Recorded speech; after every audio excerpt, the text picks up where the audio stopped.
Bin, Ninang. yan ka na lang muna. Ha? Hindi yata ko ay siguro eh. Anong hindi pa yan? Sige po, payag naman po. Ayan. Isama kita dun sa, papaaralin namin ni Tatay Ramil mo. So stop po muna natin, just a heads up lamang po. In this video, pag-uusapan po natin is yung vlog po ni Tekram kay Kuya Melvin. Kasi nga po, andun na nga po ito sa Manalastas House ngayon or sa Tekram House. At pagkadating nga po niya doon is nakipag-video call nga po sila kay Ninang Precious at kung saan nga po sinabi ni Ninang Precious na doon na lamang daw si Melvin or ang gusto ni Ninang Precious na bumalik na si Melvin sa poder ni Tekram. Kaso sabi ni Kuya Melvin na parang hindi daw papayag si Tekram. Pero para sa akin, I'm sure naman na payag si Tekram kasi wala namang nagawang kasalanan nitong si Kuya Melvin. Kumbaga, umuwi ito doon sa kanila dahil sa kagustuhan lamang nito na makasama ang kanyang pamilya habang nagpapagaling siya. I believe yung yung naging problema lamang kay Melvin dati is yung umalis siya nang walang paalam. Pero that time kasi is hindi pa siya gaanong magaling kaya naiintindihan naman po yun nila Tekram. Pero ngayon magaling na siya. I'm sure naman na hindi na mauulit pa iyon. At kitang-kita naman po natin yung improvement talaga ni Melvin. Kaya sigurado ako na payag na payag po si Tekram at ang lahat ng Manalastas or members ng Manalastas family. At ang gusto nga po ni Ninang Precious na pag-aaralin daw pong muli si Melvin, isama po siya sa mga scholars nila, which is napakagandang plano po nito. Kaya sana is matuloy ito at payagan si Melvin ng kanyang pamilya. Ayan, so ipapatuloy po natin ang panonood. Ninang, may problema. Ito, pinaprank na si Ninang. May problema po. Si Kuya Melvin po, ayaw niya sumama. Tatay tayo dyan. Anong dahilan?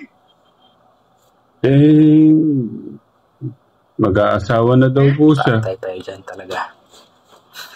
Wala. Kayo po ang mangulit. Ito po, kulitin niyo siya. Ito po, kulitin niyo po siya. Ninang. Ninang. Mag-aasawa na po ako eh. Ikaw po ang ninang. Asawa ka dyan. Hindi niyo narinig. Mag-aasawa na po ako. Ikaw po ang ninang. Mag-asawa ka.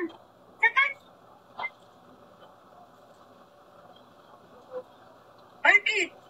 Gusto mo na mag-asawa? Apo. Tanga na yan. Nakanila ko yan. Ayun lang.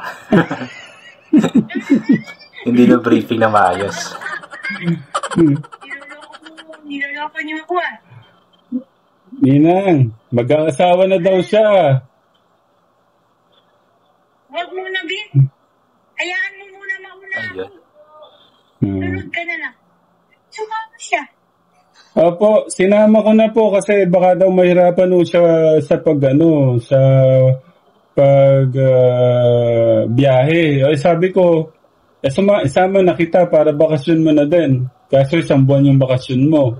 Wala ka namang trabaho doon sa inyo. Kaya ka na muna. Hindi ko po alam kung papayag si Kuya Ram eh. Susuportahan kita dyan. Grabe naman, no? Diba? Napaka-bait talaga ni Ninang Precious. So gustong-gusto nga po niyang doon na lang muna si Melvin kay Tekram. Bumalik ito sa poder ni Tekram kasi wala naman daw itong trabaho or ginagawa doon sa kanila.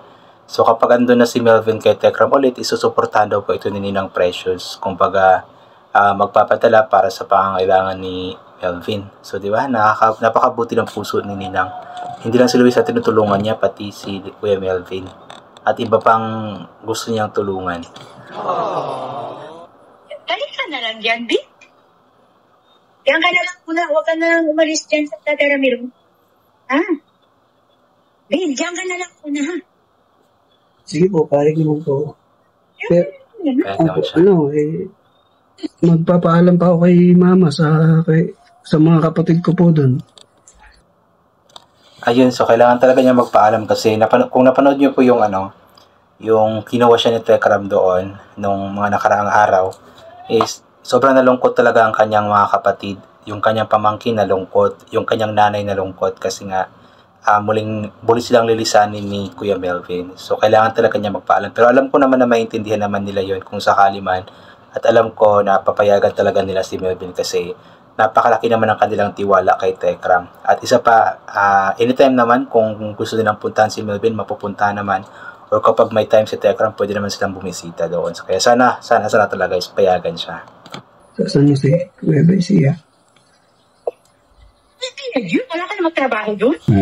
Isama kita doon sa, papaaralin namin ni Tate Ramil mo. Gusto niyo ninang i-try ko kayang mag-ALS po siya o mag-ano siya? Tulad ng dati, ALS. Or yung yung vocational ninang. Ninang. Yan ka na lang muna. Hindi yata pa si Kuya Ram eh. Anong hindi pa yan? Si Kuya Ram. Pag hindi pa payag si Kuya Ramil, doon ka kay Kuya Porid. Sama, magsalita. O kay Kuya Lito. Kay Kuya Lito ka.